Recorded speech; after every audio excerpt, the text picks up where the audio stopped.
It's Nolan. Come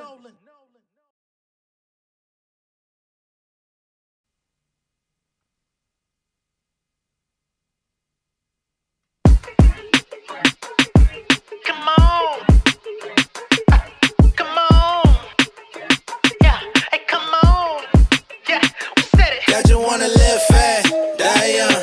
I'm just trying to get cash, run it up. Ay, I'm just wanna do the same. It's all love.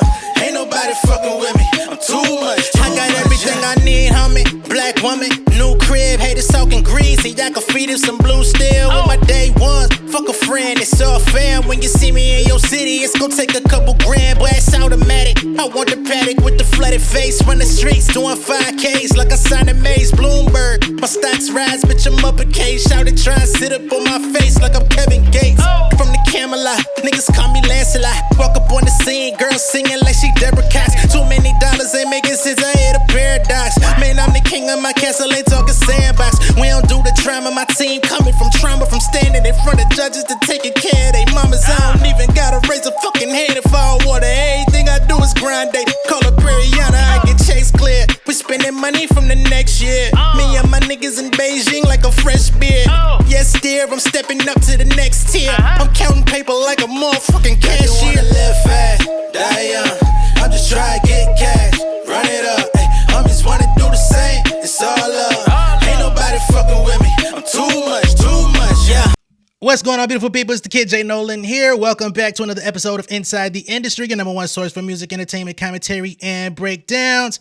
As y'all know, we've been covering this Diddy case very closely from the end of last year up until now. Just yesterday, we were just talking about how he got sent. He got arrested. I ain't gonna say he got sent to prison. We ain't gonna go that far just yet. He got arrested, and there's a lot going on. There's a hefty indictment, which we went over yesterday. It was about 14 pages.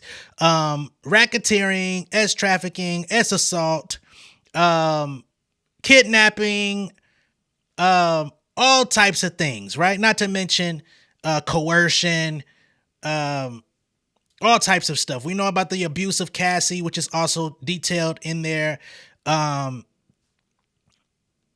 Intimidation, anybody who went against his criminal enterprise was threatened. All of these different things we read about in the indictment, right? Well, following that, Diddy and his defense team came out and they proposed some sort of bond agreement that would allow him to put up both his house and his mother's house in Florida for collateral. His house worth somewhere around $48 million. He recently paid off $18 million on it so that it could be used. So he definitely was anticipating that this was coming. His mother's house was up. He forfeited his passport along with his children's. All of those things. We talked about it yesterday. Now, on the heels of all of that, we're going to go into today why he was denied bond. Okay. There's an additional 16 pages about that, which we're about to get into. And basically, the United States Southern District of New York feels that Diddy is a threat. You know what I'm saying? Not necessarily to flee the country because he's already forfeited his passport, but a threat to witnesses, a threat to society with any additional freedom. Okay. Now, in the indictment, they talked about crimes that took place from nearly 2009. I think even 2007 might be earliest up until last year. So we're talking about like a 16, 17-year run of terror. That doesn't even include shit from the 90s. You know, we've got Keefe D on trial, and he's claiming that Diddy is the one who sanctioned him for the murder of Tupac. So that's a whole other thing. So Diddy is effectively coming up under RICO trafficking charges. Okay, racketeering and all of this different stuff. And everyone that's worked under him, everyone that's assisted him, everyone that's aided and abetted his crimes are all falling under the criminal empire. Their names are not being said specifically, but they're collectively in here via the Combs enterprise that they formed. Okay. Just trying to give a quick little, catch up for those that didn't actually witness the video that we did yesterday. And then we'll go from here. All right. So here, this is USA's letter from the Department of Justice seeking Diddy's detention. All right. And we're going to go ahead and share the screen here. Just give me a moment. All right. Let's go through it. By email, the Honorable Robin F. Tarnofsky, United States Magistrate Judge, Southern District of New York. This is in the case of United States versus Sean Combs, a.k.a. Puff Daddy, a.k.a. P. Diddy, a.k.a. Diddy, a.k.a. P.D., a.k.a. Love, a.k.a. Brother Love, a.k.a. Locked Up, They Won't Let Me Out. All right, dear Judge Tarnofsky, the defendant Sean Combs, a.k.a. Puff, was taken into custody this morning after a grand jury sitting in the district returned a 3-count indictment charging him with crimes related to his decades-long pattern of physical and violence against multiple victims and his use of force, threats, and coercion to enact his will, protect his reputation, and fulfill his sexual desires. We spoke about that. The government respectfully submits this letter in anticipation of the defendant's appearance before this court later today and in support of the government's request for the defendant's detention pending trial. As set forth below, there is no condition or combination of conditions that will reasonably assure the appearance of the defendant as required and the safety of others and the community, not to mention the integrity of the proceedings. As reflected by the gravity of the charges in the indictment, the defendant is dangerous and poses an ongoing threat to the safety of the community. If released, he remains a serious risk of flight, despite the conditions offered by his counsel. Most glaringly, the defendant also poses a significant risk of obstructing justice. And this is where the big thing is. Obstructing justice is where you're tampering with people, places, things that could assist the case. Indeed, and as set forth below, during the course of the charged conduct, the defendant has attempted to bribe security staff and threaten and interfere with witnesses to his criminal conduct. He has already tried to obstruct the government's investigation of this case, repeatedly contacting victims and witnesses and feeding them false narratives of events, as described in detail below. There are simply no conditions that would ensure that the defendant's efforts to obstruct and tamper with witnesses will stop. The defendant, therefore, cannot overcome the statutory presumption in favor of detention, and the court should order him detained. All right. Now, there is a rumor. I don't even know if it's a rumor at this point, but remember, Don Richard came out a few days ago, said that her and Kalina witnessed abuse of Cassie in private quarters. She wanted to intervene. Kalina told us, we getting the fuck out of here. She then came out and said that Kalina was going through an abusive relationship her damn self, to which Kalina came out and denied all. She denied her own abuse, and she denied witnessing anything alongside Don Richard, saying we were in the same places, but I didn't see what the fuck you saw. Okay? Now, background. On September 17, 2024, an indictment returned by a federal grand jury sitting in the Southern District of New York was unsealed, charging the defendant with racketeering conspiracy from in or about 2008 through on or about the date of the indictment in violation of 18 U.S. Code, as trafficking from in or about 2009 through in or about 2018 in violation of 18 U.S.C. and all of these other things. I don't know these codes, so we're just going to bypass those, right? And interstate transportation to engage in prostitution from in or about 2009 through in or about 2024 in violation of 18 U.S.C. A. Combs' use of violence, threats, and coercion. Since at least 2008, the defendant and other members and associates of the racketeering enterprise alleged in the indictment, which includes the defendant's multifaceted business empire, wielded the power and prestige of the defendant's reputation as a musician, entrepreneur, and figure in the entertainment industry to commit federal crimes, including racketeering, sex trafficking, and other offenses. As charged in the indictment, many of those crimes involved the abuse and exploitation of women and other crimes of violence. As trafficking and abuse. Using the power and prestige of the enterprise, the defendant lured female victims into the defendant's orbit, often under the pretense of a romantic relationship. The defendant then used force, threats of force, and coercion to cause those female victims to engage in sexual activity, which included frequent sex acts with male commercial sex workers that the defendant referred to as freak-offs. Freak-offs were elaborate sex performances that the defendant arranged, directed, masturbated during, and often electronically recorded. Freak-offs occurred regularly from at least in or around 2009 through this year. Sometimes lasted multiple days and frequently involved multiple sex workers. The defendant arranged freak-offs with the assistance of members and associates of the enterprise, including employees of his business, and the hotel rooms where they were staged often sustained significant damages. The defendant ensured the victims would participate in freak-offs through coercion and violence. For instance, the defendant provided controlled substances including ketamine, ecstasy, and gamma hydroxybutyrate, which is GHB, to female victims so that they could and would continue to engage in freak-offs despite fatigue, physical and emotional exhaustion, and pain. Okay, so this is where they're detailing that these freak-offs were not consensual interactions, right?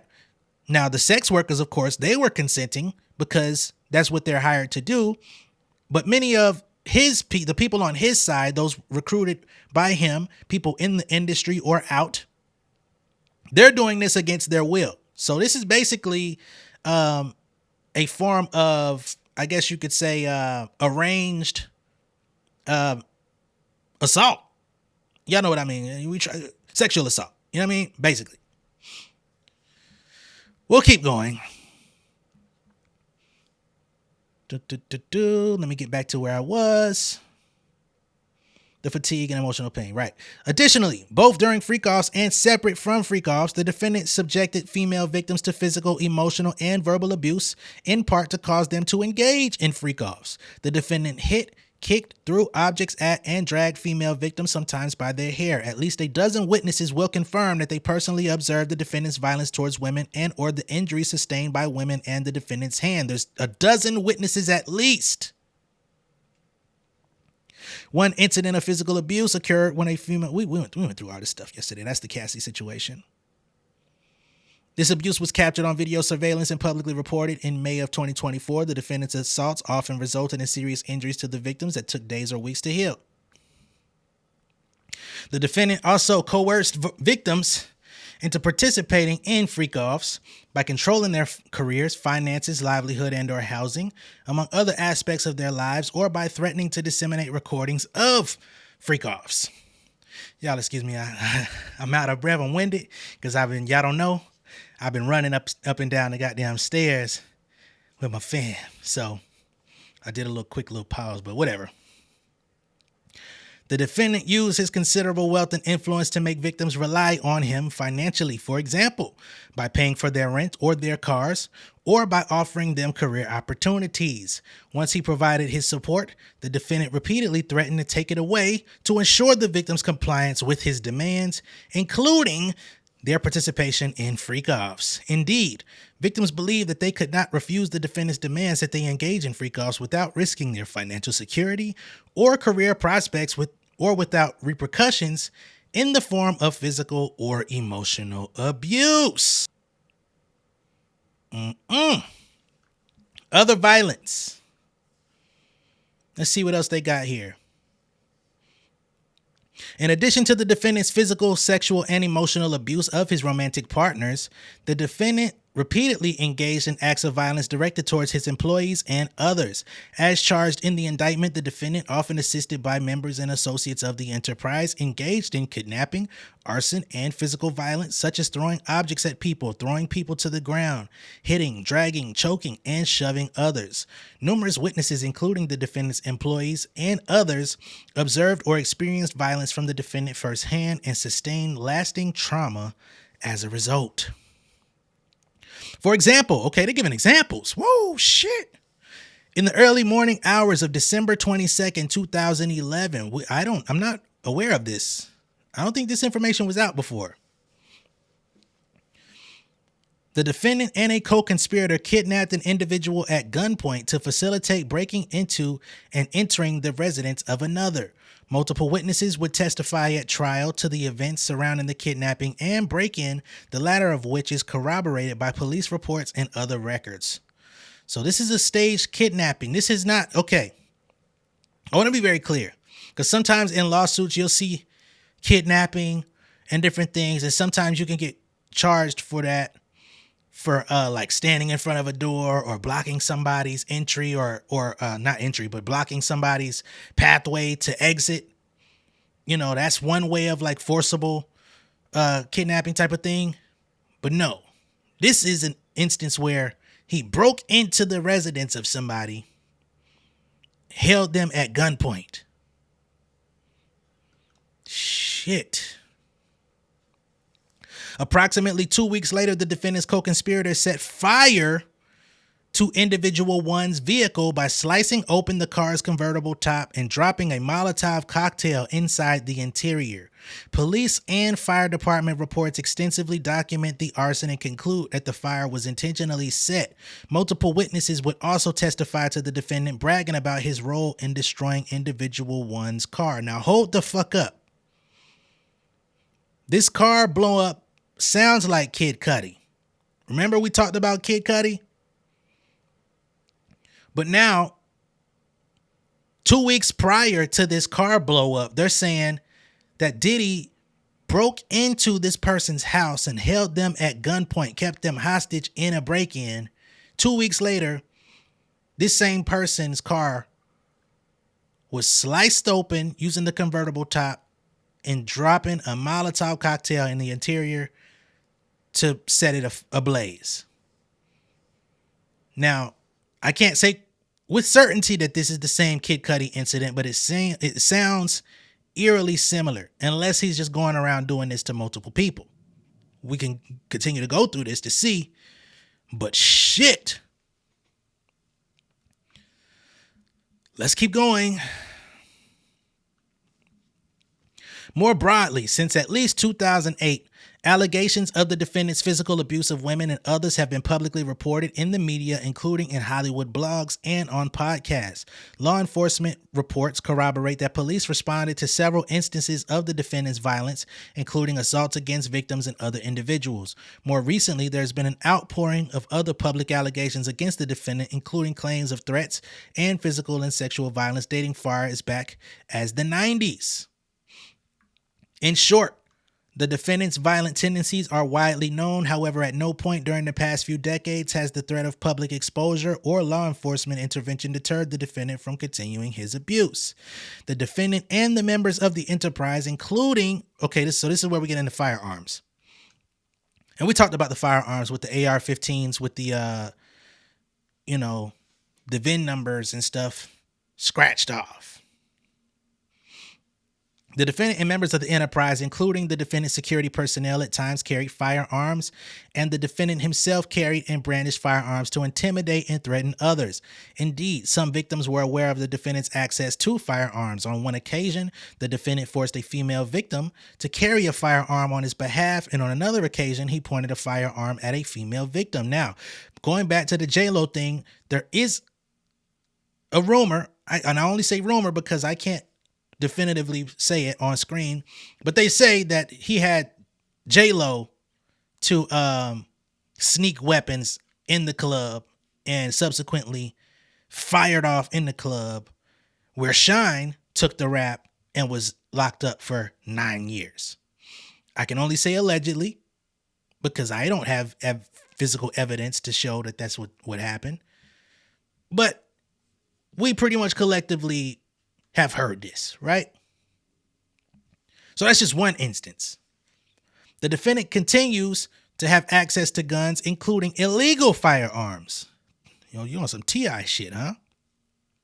In March of 2024, during searches of the defendant's residencies in Miami, Florida, and Los Angeles, law enforcement seized firearms and ammunition, including 3 AR-15s, each with defaced serial numbers, as well as large-capacity drum magazine. As pictured below in a close-up image, the serial of one of the AR-15s is visibly bored through and obscured. Two of the three defaced AR-15s were found in the defendant's Miami bedroom closet, stored down, broken in parts, along with magazines that were loaded with ammunition as depicted below. One of the AR-15s had a 10-round magazine loaded with 10 rounds of large caliber .223 ammunition, while the second AR-15 had a 30-round magazine loaded with 19 rounds of .223 ammunition. Who are your enemies that you're preparing all of this for, sir? You acting like you finna go to war. A large capacity drum magazine loaded with 59 rounds of .223 ammunition was seized from the defendant's Los Angeles residence as depicted below. In addition, 6 legally, we got some legal guns here, legally purchased guns with serial numbers, some of which were stored in gun safes, were recovered from the defendant's residencies. Although these particular guns, both the legal and illegal firearms, were seized, their presence in the defendant's homes demonstrates that the defendant has access to and surrounds himself with both guns and ammunitions, which is not a crime, but to have illegal guns is. Likewise, even if the defendant were personally restrained by the court from obtaining new firearms himself, he could retain access to them through others, especially as evidenced through those scratched off serial numbers on those illegal firearms, right? Trying to make them untraceable. Excuse me. In sum, the defendant's regular use of violence and threats of violence, as well as the coercion described above against the victims and others, fostered a culture of fear in which these individuals believed that they were unable to reject the defendant's demands without subjecting themselves to physical violence or other abuse. Okay. Now we have witness bribery and obstructing justice in here.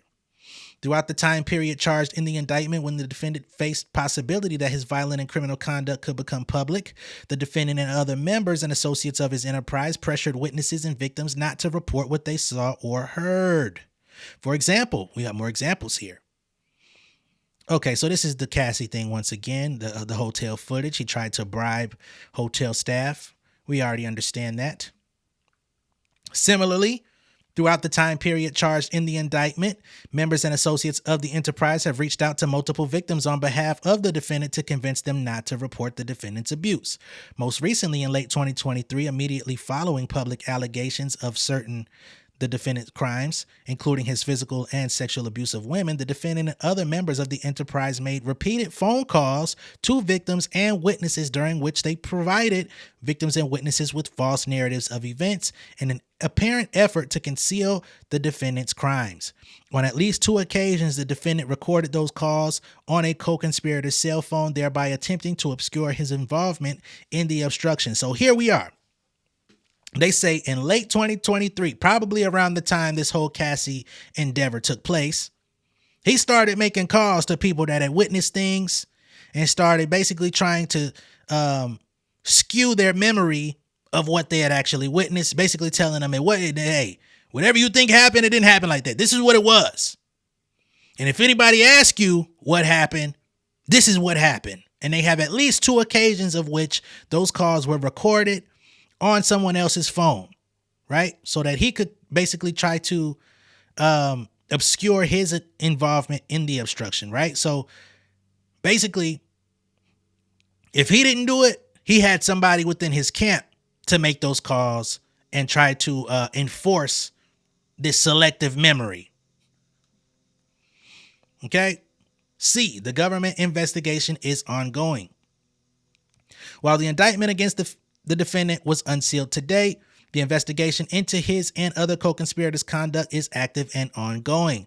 As a result of that ongoing investigation, as well as the defendant's charged conduct outlined above, including obstruction of justice and witness tampering, the government is limited in its ability to fully set forth all known details of the defendant's criminal conduct, including details of certain witness testimony. So, to the extent the court has additional questions about the charged offense, conduct, or any other information set forth herein, the government is prepared to proffer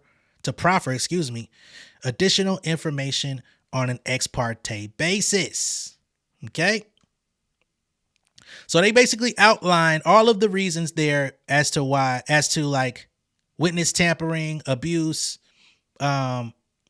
coercing people, trying to bribe them, and basically saying if he's let loose, he will continue to do more of these things, which would interfere with the investigation. Okay, so now they're outlining the law here as it pertains to obstruction of justice. So we're not going to go into all of that, all of these different codes and things. I'm not going to do that. Discussion. For the reasons set below, the defendant poses a significant danger to the community, both in terms of physical violence and obstructive conduct, as well as a risk of flight. This is especially true given the nature of criminal conduct and the strong weight of the evidence. The defendant therefore cannot overcome the statutory presumption in favor of detention in this case. So here they're outlining the danger. Okay? And basically, this first section here is about his violent crimes, physical and sexually induced abuse, and saying that he's been doing this for 2 decades. I'm going to try to paraphrase some of this stuff for time, right? They say detention is particularly supported by the facts of this case. Since at least 2008, the defendant has engaged in serious acts of violence, including forcing and coercing women to participate in sexual activity, all of which has already been outlined, right? These acts described in detail above were referred to as freak-offs, blase blah. We know that. And I don't mean blase blah like it doesn't matter, just blase blah as in we've read over that numerous times already, right? That is not all. As set forth in the indictment, the charges against the defendant capture significant additional violence, both spontaneous and premeditated. On numerous occasions, the defendant assaulted women, employees, and others when he became enraged by throwing objects at them, choking them, pushing them, kicking them, and slamming them against walls and or to the ground. The defendant and other members and associates of his enterprise were also capable of premeditated violence, resorting to kidnapping and arson when the defendant's power and control were threatened. The defendant's violence, whether spontaneous or premeditated, had the effect of exerting his continued control over these individuals. Okay? They go into him carrying firearms to threaten and intimidate others. Multiple defaced semi-automatic rifles were recovered in evidence. Okay? And as outlined above, they believe even if his rights to have guns is legally taken away, they believe he will still find ways to obtain them through others in his camp, as evidenced with his illegal firearms, right?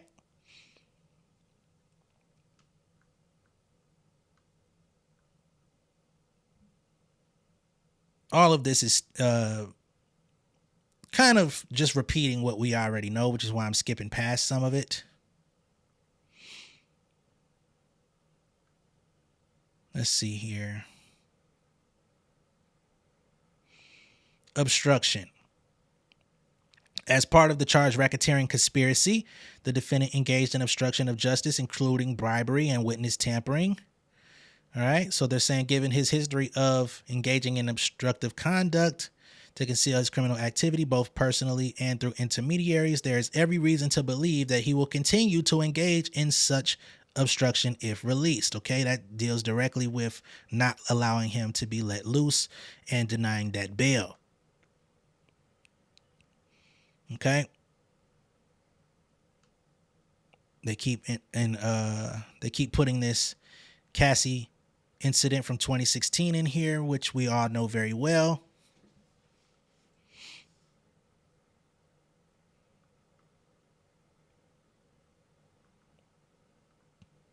All right.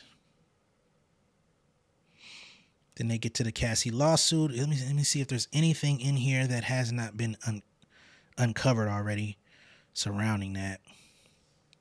More recently, the defendant has directly and through intermediaries engaged in obstructive conduct related to the matters under investigation in this case. Specifically, following the November 2023 lawsuit, the defendant and intermediaries acting on his behalf reached out to potential victims and witnesses to the alleged conduct, including individuals he did not speak to regularly and had not spoken to in years, to attempt to feed those victims and witnesses false narratives about the defendant's criminal conduct. With respect to at least 2 of these individuals, the defendant's co-conspirators assisted in efforts to protect the defendant. For example, on or about November 19th, or we got a specific date here, just 3 days after the filing of Cassie's lawsuit, The defendant made multiple calls to another victim of his abuse and recorded certain of those calls using the cell phone of a co-conspirator.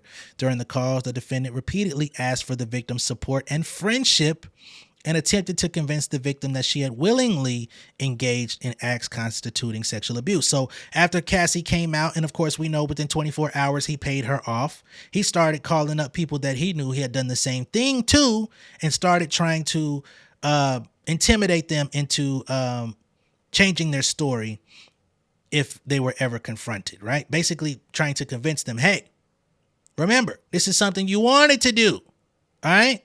I didn't force you into anything. I need your support and friendship here, okay? You need to let people know that we did these things willingly. The defendant also assured the victim that if she needed, quote unquote, the defendant to, she ain't got to worry about nothing else, which is a thinly veiled attempt to coerce the victim into adopting and supporting the defendant's false version of events to protect the defendant, which sounds like financial promises. If you ain't got to worry about nothing else, that means, hey, you take care of this the way you need to, I will take care of your needs. Okay? Since he was, to the public, a billionaire. Even more concerning, since learning about the criminal investigation, including the following execution of the search warrants at his residencies, Combs contacted other witnesses on multiple occasions, including other witnesses who had received grand jury subpoenas. So these are people that had already been contacted by the government, by the courts, being subpoenaed to show up in court. Now he's reaching out to them, trying to influence their account of these situations. Okay.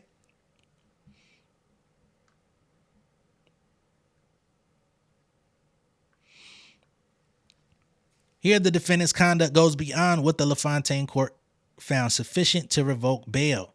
Even before being charged with the crime, the defendant has taken numerous proactive attempts to tamper with potential witnesses' testimony against him. So even before the charges, he was already scrambling to say, hey,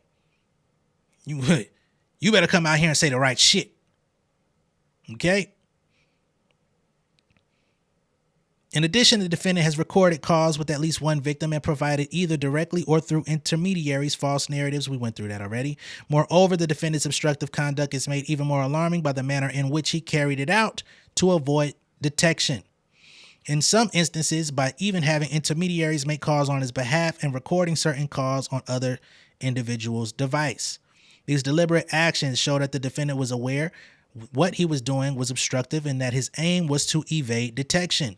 Even the most stringent conditions, including the monitoring of a court-authorized electronic device, would fail to ensure that the defendant would not engage in this kind of obstruction from his home, including by acting through intermediaries and using others' devices.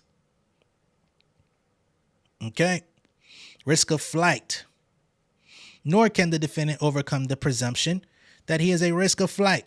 The crimes that the defendant is charged with carry significant penalties, including a mandatory minimum sentence of 15 years imprisonment and a statutory maximum sentence of life, should he try to flee. Okay? Now, I don't know if he's going to try to flee. I mean, last week, he made sure to be in the vicinity of New York so that he could be arrested. Now, he did not turn himself in, but he made sure that he was in New York locally. And it seemed that he was hanging out. They have video of him hanging out about 30 minutes prior to his arrest. Looked like he was out having a good time amongst some old friends. But he made sure that he was accessible. So I don't know if he's going to try to flee. He turned in his passport earlier this year and his children's. So I think he's trying to act on good faith. I think he was probably advised by his legal team to act on good faith to show I have no intentions of leaving. As a matter of fact, I'm right here waiting for you whenever you decide to take me in.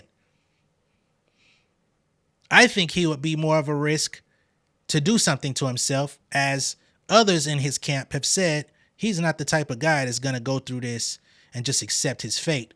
He will harm himself first. Okay? What are we going through here?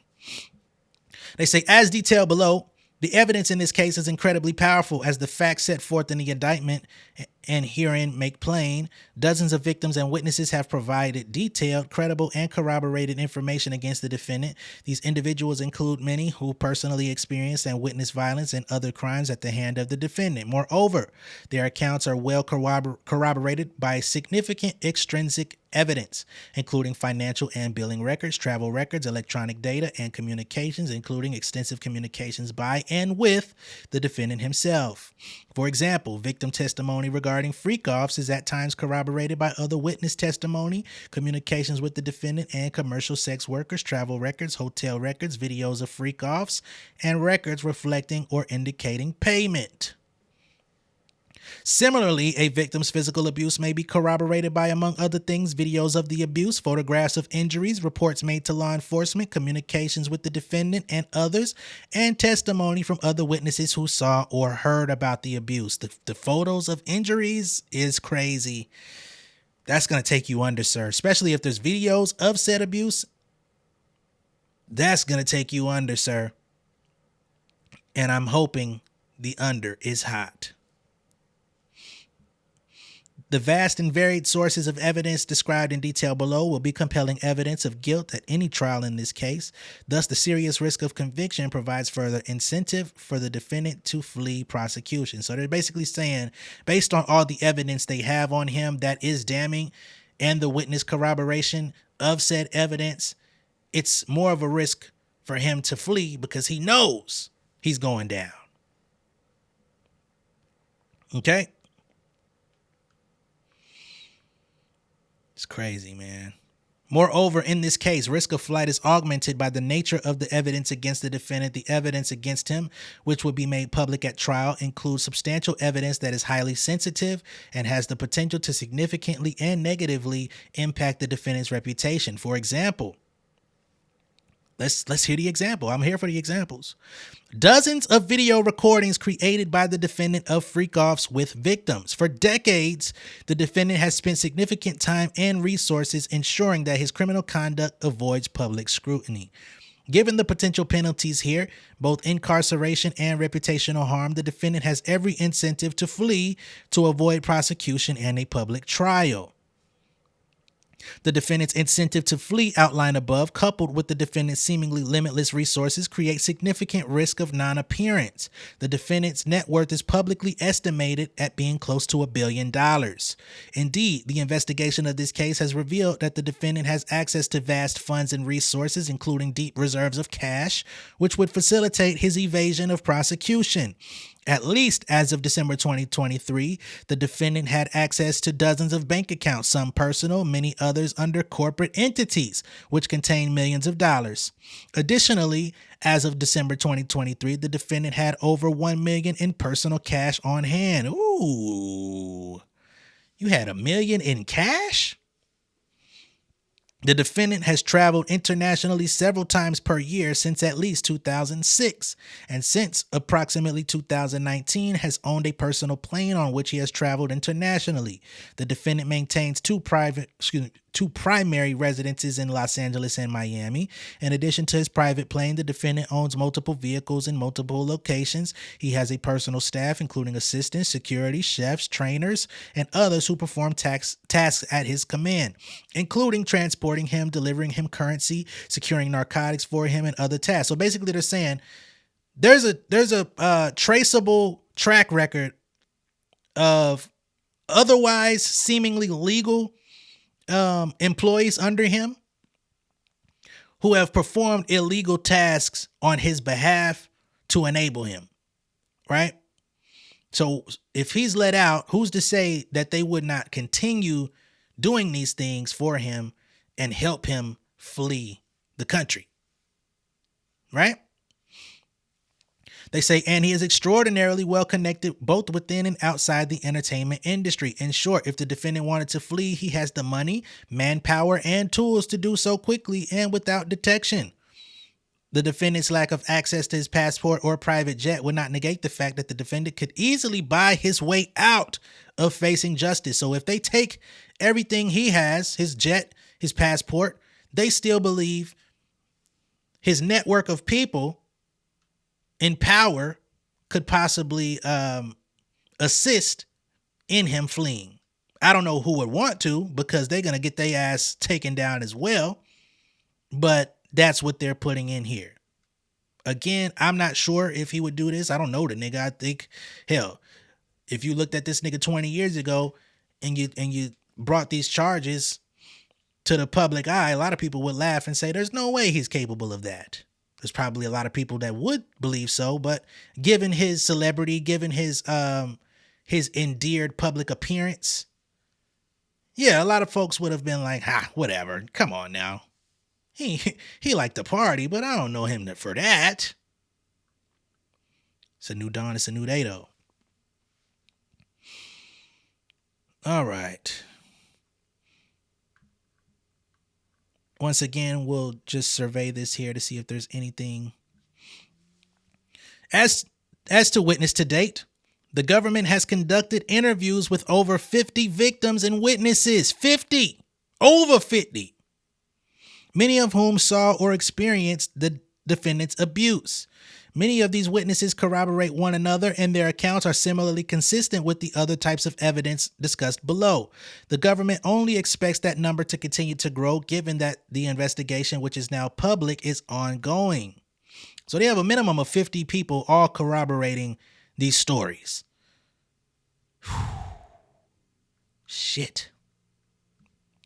The electronic evidence is similarly vast. The government has sought and obtained numerous search warrants for such evidence, in addition to obtaining evidence voluntarily from certain victims and witnesses. Setting aside devices seized in connection with the defendant's arrest, the government has obtained over 90 cell phones, laptops, and cloud storage accounts, as well as over 30 electronic and storage devices such as hard drives, thumb drives, cameras, and a surveillance system.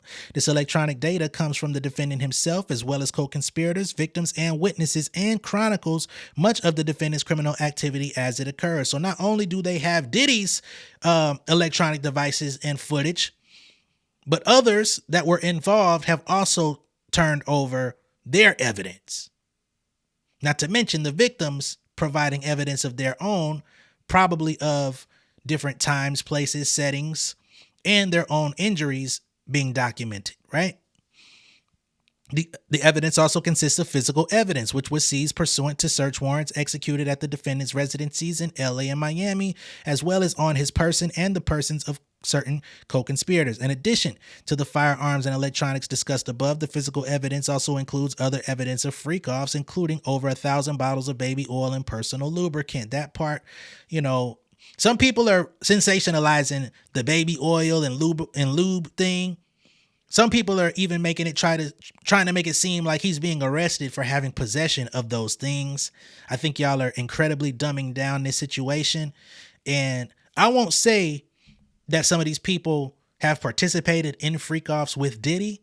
I think these people have participated in their own version of personal freak-offs, and the hit dogs are hollering. That's how I take it. And we're going to get there in a minute. Finally, the evidence includes records obtained pursuant to over 300 grand jury subpoenas and other voluntary productions. These materials come from over 100 entities and individuals, including communications providers, tech companies, social media companies, banks and other financial institutions, airlines, hotels, car services, and other travel-related companies, escort services, and even the defendant's companies and wealth management firm. All of them have been voluntary and willing participants in this investigation. Woo!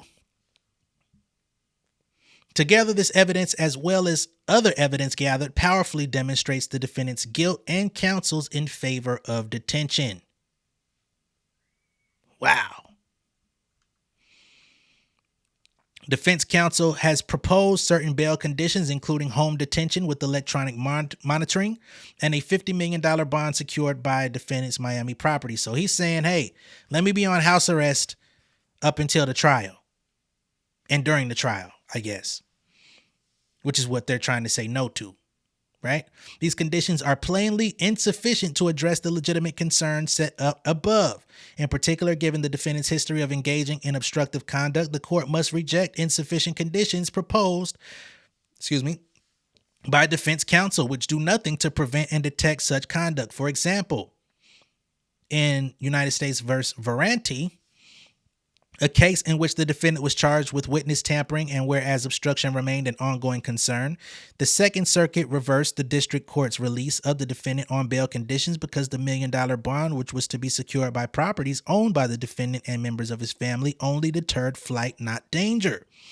More specifically, so that means even in the event that the defendant didn't flee, there was still ongoing danger against witnesses.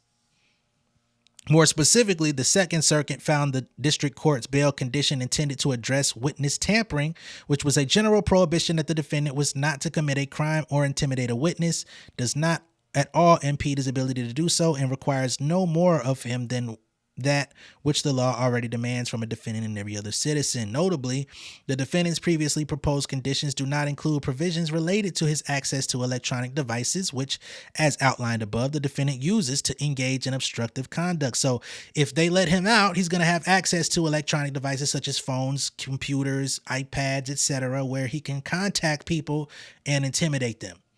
Nor do the proposed conditions include information related to or restrictions on access to the defendant's vast resources, including multiple personal bank accounts in the name of the defendant's business, and deep cash reserves, which could facilitate the defendant's flight. Similarly, the proposed conditions fail to protect against dissipation of assets, which may be subject to forfeiture or penalties on the charges of the indictment.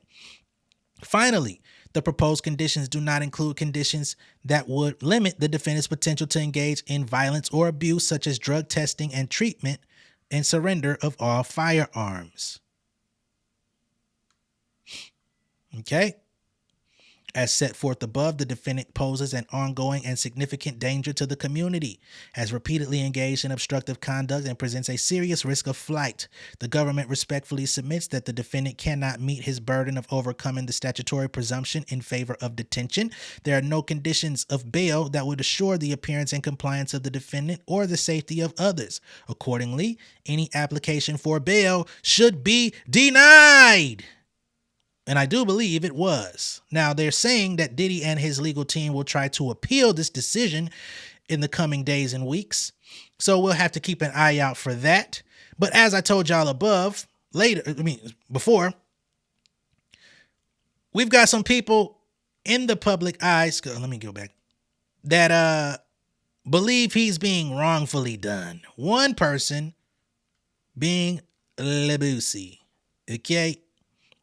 Here's what Boosie has to say about the situation. He says, I feel Diddy is in jail. Let me put this ignorance.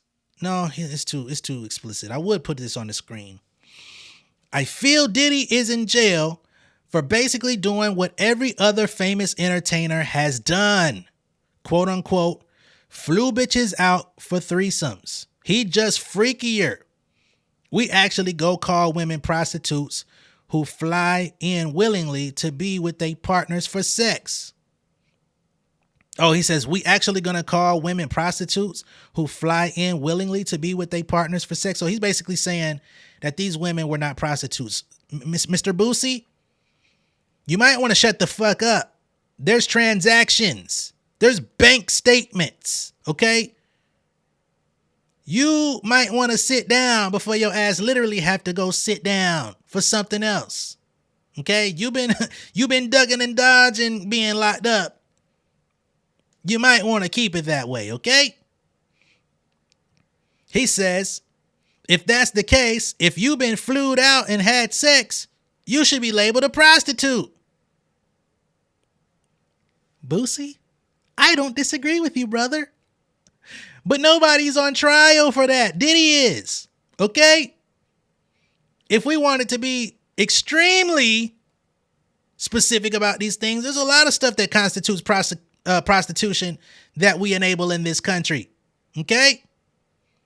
But everybody else ain't on trial. Everybody else ain't been fucking arrested. Everybody else ain't been caught. There's a lot of illegal things that happen every day in this motherfucker that niggas get away with, and it could be small infractions. Even the weed some niggas be smoking. A lot of niggas be smoking. It's not necessarily legal weed. But if you get caught with it, what happens? A lot of motherfuckers be speeding on the highway. Only certain motherfuckers get pulled over, get tickets, or get their license suspended. You gotta get caught. He got caught. And this is a grave overlooking of evidence that shows abuse. Are you co-signing him in terms of that? Are you co-signing him kicking Cassie, choking her, ramping her to the ground, dragging her, throwing a vase at her? Because he should have been in jail for that. He says if that's the case, there's 80% of the women reading this. Mr. Boosie. This is one thing I don't like about so-called street niggas. Y'all believe that the lives that y'all lead are parallel to the lives of everyday people. 80% of women in this motherfucking country are not being flued out. 80% of the women in this country are not receiving financial benefits for having sex with a man in that way. This is a practice that you are basically coming out and admitting to, but you know who you can do that with. Everybody's not rolling, especially not for you. Y'all got this entertainment shit fucked up, and you got this street shit fucked up because you don't got to be an entertainer to take place in the underworld. But the underworld is still only a certain percentage of the population. You got the game fucked up. He says if that's the case, 80% of women that's reading this would be prostitutes and trafficking. You're a celebrity. You got to fly pussy in. This is what he says. How else you got the pussy? You're never in one place. When I saw that video, I was pissed off at this nigga like he really got a problem. But facing life in prison for doing basically what so many other entertainers has done, I disagree. What you got fucked up here, once again, nobody is saying if there's two consenting adults, a woman flies in to go meet a guy and they have sex and that's something that they both agree to do, there's nothing wrong with that. Trafficking is when you do things against somebody's will. You drug them against their will. Again, if you don't want to be investigated for participating in the same, you should keep this stuff to yourself, but go ahead and expose yourself. You've exposed yourself in so many other instances. Have at it. If you go away, sayonara. Now, we've got DJ Envy.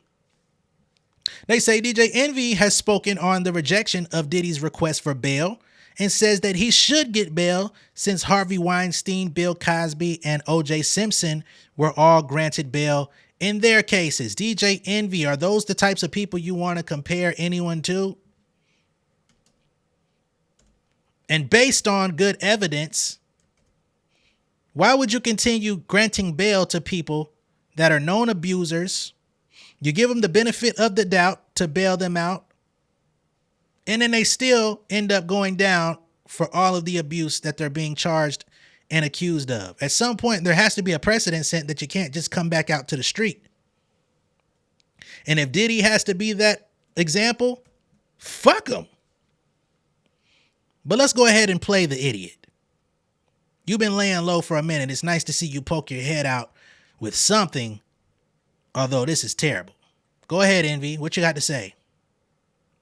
That Diddy is going to be appealing the decision to not receive bail today, and he's actually going to be appealing that decision, him and his attorney, with Judge Carter. Judge Carter, because I reached out to Diddy's attorney and I said, well, what's the difference? Why appeal the next day? And he said Judge Carter is a judge that will be presiding over the full trial itself. Different judge, right? So they think that there will be a difference in that. Do you think he's going to get a bail? Do I? Yeah, I'm just asking in general. I don't think that Diddy is going to get a bail. I think Diddy should get a bail. And I ain't asking what you think. I said, do you think he's going to get one? I think he is. The fact that he's putting up $50 million, the fact that he's putting up his family's passports, his mom's crib, the fact that he said he'll wear a GPS monitoring system, he'll only be in Miami, in New York, the fact that if you look at his family, His two daughters don't have the three of the kids don't have a mom. Right, they're staying with a family's friend. Yeah. But he has to do all of that because the feds think he's a slippery suspect. Right. It will listen, all that baby oil. But so yeah, I think he should get one. When you look at people like Harvey Weinstein, I got one, and you look at some of these other people, O.J. Simpson, I got one. Yeah. Bill Cosby got one. Then he should be able to get a bail. All right, DJ Envy. If he gets bail, will you allow him to stay at your house? You got some baby oil waiting on him at your house, Envy? Oh, man, this is going to be a very interesting case. A lot of people are going to be showing their hands, and I will be here to report it because I don't know these niggas. I don't want to know these niggas. And if that comes at the expense of my career going to certain heights, hey, it ain't already got there. What the fuck I got to lose? I'm not against nobody. But we got to call things how it is. All right. So there we have that. Let me know what y'all think of all this down below in the comments. Envy clearly has not read about all of the abuse and obstruction of justice and tampering, witness tampering that's already taken place without the charges and indictment. So I would challenge you to take a gander at that. Maybe watch this video or somebody else's. All right. Once again, I will catch y'all on the next one. Be sure to like and share this video. If this is your first time seeing me on YouTube, go ahead and subscribe to the channel. Become an insider and stream Big Dog on your way out, okay? Much love and respect. Peace. King of my city and cul-de-sac. Coming out swinging like soldier rag. Leading my people like quarterback. Boy, I study this shit, I'm an almanac. Had to get up and grind. Knowledge is booming, I'm here to apply. Came with the chip and the dip, it just single the mind. We finna do more than survive. I need my check. Spinning the block for the Gouda. We hitting the jeweler to flood out the net. We don't do beef on computers, I'm straight out the sewer. We come when you rest. Niggas be looking perplexed, so keeping my foot on their neck. No map, I trust my gut for the quest. But drama, I'm fully abreast. I was ready for years and they died of me. All of a sudden they tell me they proud of me. I been dropping these haters like calories. Cross them out, I came back with some boundaries. Stand for my honor, but too raw, no corner. Packing the stick with a drummer. Wanna catch my bad, won't fumble. I done came too far to be humble.